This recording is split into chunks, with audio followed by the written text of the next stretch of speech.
राष्ट्रीय और क्षेत्रीय बैंकों में सितंबर माह के दौरान छुट्टियों के बाद आगामी 3 अक्टूबर को बड़ौदा ग्रामीण बैंक की शाखाओं में हड़ताल होने जा रही है। लहरतारा के कबीर मठ प्रांगण में बड़ौदा ग्रामीण बैंक अधिकारियों के एसोसिएशन की बैठक में यूनियन के कार्यकर्ताओं ने फैसला लिया। बता दें, जरूरत के हिसाब से शाखाओं में ना तो कर्मचारी हैं और ना ही उनको सुविधा प्रदान की जा रही है। इसके साथ ही साथ क्षेत्र ग्रामीण बैंकों की शाखाओं को अन्य बैंकों में विलय करने की बात भी चल रही है, जिसके बाद बैंक कर्मचारियों के सामने रोजी रोटी और छटनी की भी समस्याएं आने लगी हैं। क्षेत्र ग्रामीण बैंक के कार्यक्षेत्र में आने वाली चुनौतियों को देखते हुए कर्मचारियों ने एसोसिएशन के नए संगठन को नया रूप दिया है, ताकि आने वाले समय में कर्मचारियों के हितों की रक्षा की जा सके।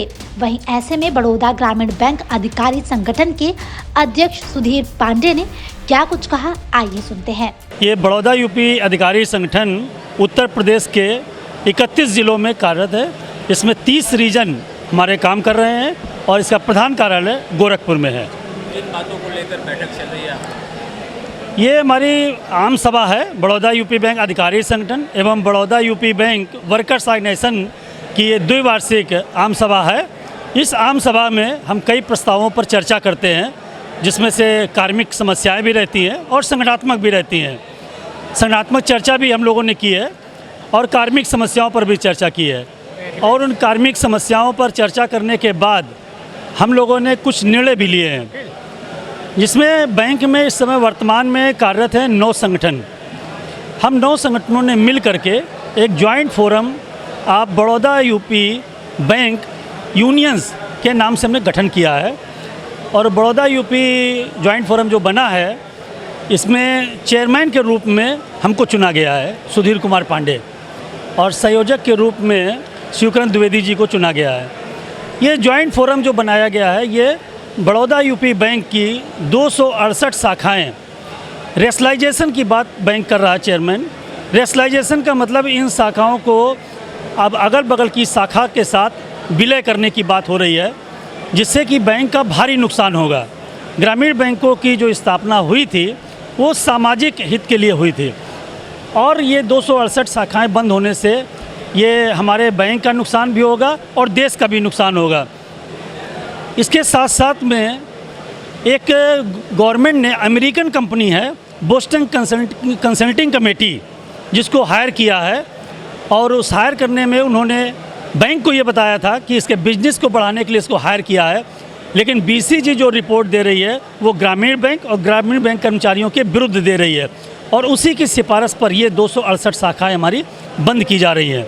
इसके साथ साथ चर्चा हुई है, मित्रा कमेटी के अनुसार हमारे बैंक में रिक्रूटमेंट प्रमोशन होना चाहिए। आज की डेट में बैंक में 12,500 अधिकारी कर्मचारियों की आवश्यकता है, लेकिन 7,700 कर्मचारी केवल काम कर रहे हैं। 5,000 कर्मचारियों की भर्ती भारत सरकार के दिशा निर्देश के बावजूद ये नहीं कर रहे हैं। इसके साथ साथ स्केल 5 तक प्रमोशन, एजीएम रैंक के प्रमोशन ग्रामीण बैंक अधिकारियों को होने चाहिए। ग्रामीण बैंक के अंदर जो रीजनल मैनेजर हों वो ग्रामीण बैंक होने चाहिए। ये भारत सरकार की नीति है, लेकिन इसके बावजूद बैंक ऑफ बड़ौदा के द्वारा ग्रामीण बैंक के अंदर बैंक ऑफ बड़ौदा के स्केल 5 के अधिकारी पोस्ट किए गए हैं, जिनका सालाना एक अधिकारी का 25 लाख खर्च आता है, जो कि ग्रामीण बैंक के ऊपर बहुत बड़ा बर्डन है। इसके विरुद्ध हम लोग हैं। बैंक के अंदर हमारे यहाँ लगभग 1900 आसपास शाखाएँ हैं, जिसमें से डेली वेजर, हर शाखा में डेली वेजर स्वीपर कार्य कर रहा है, और डेली वेजर स्वीपर को ये रेगुलाइज नहीं कर रहे हैं, उनका उत्पीड़न कर रहे हैं, शोषण कर रहे हैं। उसके लिए हम लोगों ने डीएलसी कानपुर, डीएलसी दिल्ली के यहाँ भी केस लगा रखा है, और हम लोगों ने कहा कि इनको रेगुलाइज किया जाए। इन सारी चीज़ों को ले करके हम लोगों ने एक आंदोलन की रूपरेखा तय की है, जिसमें पहले चरण में 13 सितंबर को बड़ौदा यूपी बैंक के 30 क्षेत्रीय कार्यालयों पर हम विशाल प्रदर्शन करेंगे। दूसरा है 25 सितंबर को प्रधान कार्यालय पर पूरे बड़ौदा यूपी बैंक के 9 संगठनों के सभी कार्यकर्ता धरना प्रदर्शन करेंगे, और 3 अक्टूबर को बड़ौदा यूपी बैंक पूरी तरह से हम बंद करेंगे, जिसमें प्रधान कार्यालय, क्षेत्रीय कार्यालय और समस्त शाखाएं हमारी बंद रहेंगी इन सारी मांगों को लेकर के। एक दिवसीय बंद रहेगा या फिर आगे तक भी चलता रहेगा? ये 3 अक्टूबर को एक दिवसीय बंद है, लेकिन अगर 3 अक्टूबर को जिन मांगों पर अभी हमने चर्चा की है, इन मांगों को अगर नहीं मानते हैं तो ये निर्णय हो चुका है कि इसके बाद हम अनिश्चितकालीन हड़ताल पर जाएंगे जब तक ये हमारी मांगें पूरी नहीं हो जाती हैं। फिलहाल के इस वीडियो में इतना ही। उम्मीद करते हैं वीडियो आपको पसंद आया होगा। इस वीडियो को लाइक करें, अपने दोस्तों के साथ इस वीडियो को शेयर करना बिल्कुल ना भूलें। वीडियो पर आपकी क्या राय है, अपनी राय हमें कमेंट कर ज़रूर बताएं। इसी तरह की खबरों के लिए देखते रहें सहारा समय यूपी उत्तराखंड।